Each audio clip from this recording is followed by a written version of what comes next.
Not going to happen. And on that, Mr. President, you've said, Mr. President, you've said it may take. The EU take. has said that they have offered 0 for 0 tariffs on cars and industrial goods. Is that not enough? Well, the EU, no, it's not.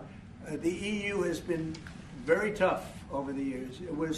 I always say it was formed to really do damage to the United States in trade. That's the reason it was formed. It was formed with all of the countries from Europe, I guess most of them, not all of them, but most of them. And they formed together to create a little bit of a monopoly situation, to create a unified force against the United States for trade.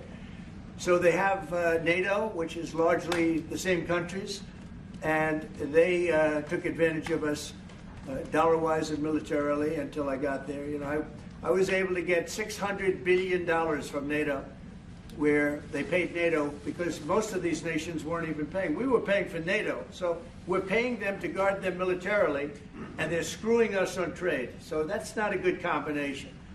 So now it's really turned around. It's the opposite, and the European Union's been very bad to us. They don't take our cars, like Japan in that sense. They don't take our agricultural product. They don't take anything practically. And yet they send millions of cars in a year, Mercedes-Benz, Volkswagen, BMWs. They're sending millions and millions of cars into the U.S., but we don't have a car that's been sold to the European Union or other places, but let's go for the European Union. And it's not going to be that way. It's got to be fair and reciprocal. It's got to be fair. It's not fair. We have a deficit with the European Union of $350 billion. And it's going to disappear fast. And one of the reasons and one of the ways that that can disappear easily and quickly is they're going to have to buy our energy from us because they need it. They're going to have to buy it from us. They can buy it. We can knock off $350 billion in 1 week. They have to buy and commit to buy a like amount of energy. And we have that. You know, we have more energy than any country in the world. I don't know if you know that. He knows everything, but the one thing he may not know, we have more energy than any country in the world. We have more of every kind of energy, every form of energy, from oil and gas to coal. And people talk about, I call it beautiful, clean coal. As you know, Germany is opening up a coal plant a week. They tried the windmills and it didn't work. They tried all the other solutions and they were ready to go out of business. Now they're doing a coal plant a week. China is now up to 2 coal plants. They're opening 2 major coal plants every single week in China, all over China. And then we're not allowed to use coal. Well, we have clean, beautiful coal more than anybody else. We have oil and gas more than anybody else. We have the most energy of any country in the world, including Saudi Arabia, including everybody, by a lot. And I took it to #1. We were #3, and I took it to #1 during my administration. And the reason that we were hurt so badly and the reason that we went into such incredible inflation during Biden is energy.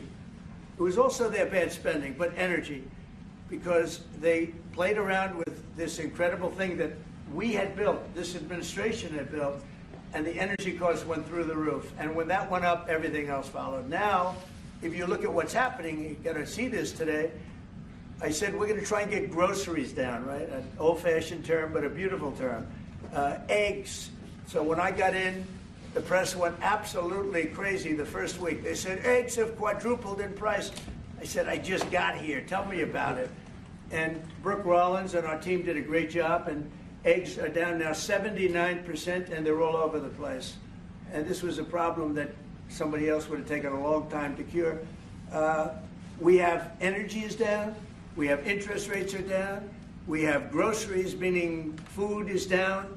We have everything is down at levels that nobody ever thought possible. Energy looks like it's going to be in the $2.50 a gallon range and maybe below that for a car, so for gasoline. So we're really doing amazing. I mean, we're cutting prices because prices got so high, people couldn't live. I mean, the prices for groceries, the prices for standard groceries, standard things were going through the roof. They couldn't live. And now those prices are coming down. So call them groceries, but that's down, energy's down, and interest rates are down. Everything's down. And the interest rates, the beauty there is when we refinance debt, You know, debt's become such a big factor in this country. We're going to start paying debt off with tariffs and other things. But it's such a big factor because the interest rate's so high. Well, now that's coming way down. So our budget's going to look a lot better because interest costs are way down. And I guess I've done that.